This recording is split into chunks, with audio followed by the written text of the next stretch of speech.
Richard, can you give us an idea of how the doors work, how they slide? Sure. If you go over here, you'll see. But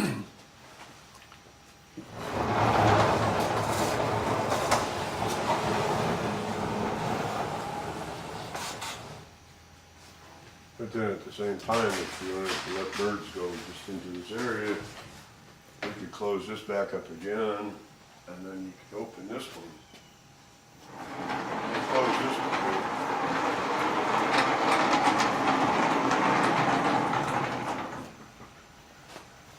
That's amazing. And between every cage, there's a sliding door that slides out. You want to look down this way?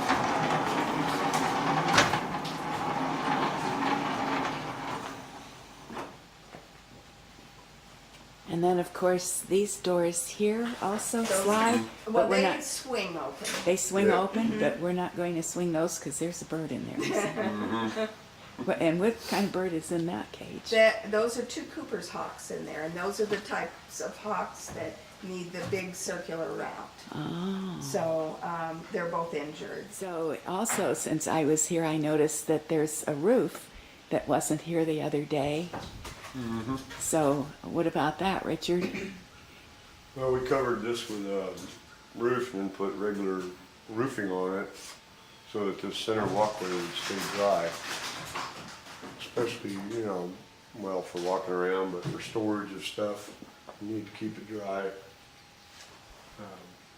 And we've also got solid along the flight paths and in the holding cages because the birds need a place to get out of the sun. So they can choose between sun and shade. It's important for them as well.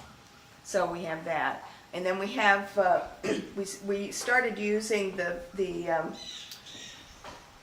lattice work, I don't know, probably about 6 or 8 years ago. It's lightweight, it doesn't bog the doors down, it doesn't make the doors real heavy.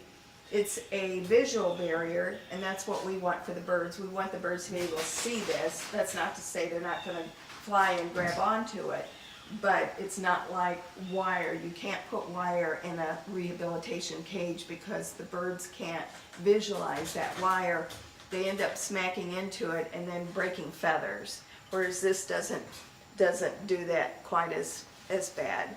Now we did also change from slats, which used to be our visual barrier, to lattice on the roof because the slats made it very, very dark in here. And as you can see in the area where the animals are, it's nice and light in there. If we'd have put the 1x4 slats up there, it would have been really darkened this whole cage up. So I noticed the floor is dirt and the ceiling with the lattice work is going to allow rain and the weather. And they're out in the weather. That's another part of it. Once they're out of the hospital building and come into here, they need to be acclimated to whatever the weather is at the time. So also too, it's as important to as keeping the animals in that we have it here and keeping the other animals out. Right. At our other facility, the last few years we've had issues with weasels burrowing into the cage and killing the birds, and they've killed great horned owls and barred owls and ducks, all kinds of stuff. So it's been pretty disturbing. And that is, at the other facility, we had wire down on the ground on each cage, and these weasels can get into any really small openings. So, we had to have the concrete trucks down here for the posts. So Richard said, let's just pour footing, and I said, sounds good. So we got a 2-foot footing around the entire perimeter of the cage. So hopefully that'll keep the critters out.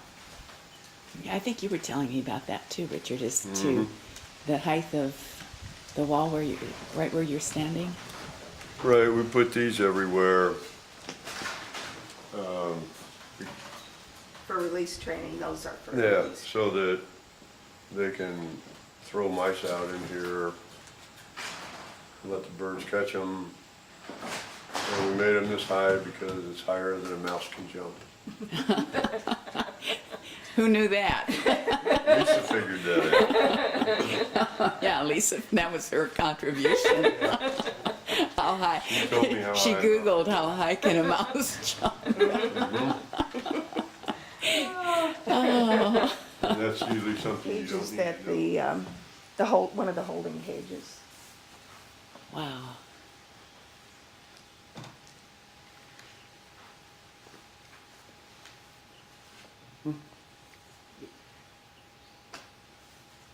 And the bigger birds will go in this end since this is the tallest end. The smaller ones down the other side. Also, we put in so that we wouldn't be high jumping all these barriers. They put in little pass-throughs so we Oh, that's good. we don't have to. Yeah. We don't need that much exercise. So we still have to put a barrier, you know, below here so that to hold the mice in. But we're very close to being finished. So, what kind of a barrier are you putting there? We have to bury something and bring it up so that there's no gaps because they can get under those gaps pretty easy. So we just have to make sure and get this pretty tight. And then that way we can open up this door, we can close these two doors and have this area. Or we could open this up, close that one and let them have this, you know, partially or the whole thing. There's just so many options.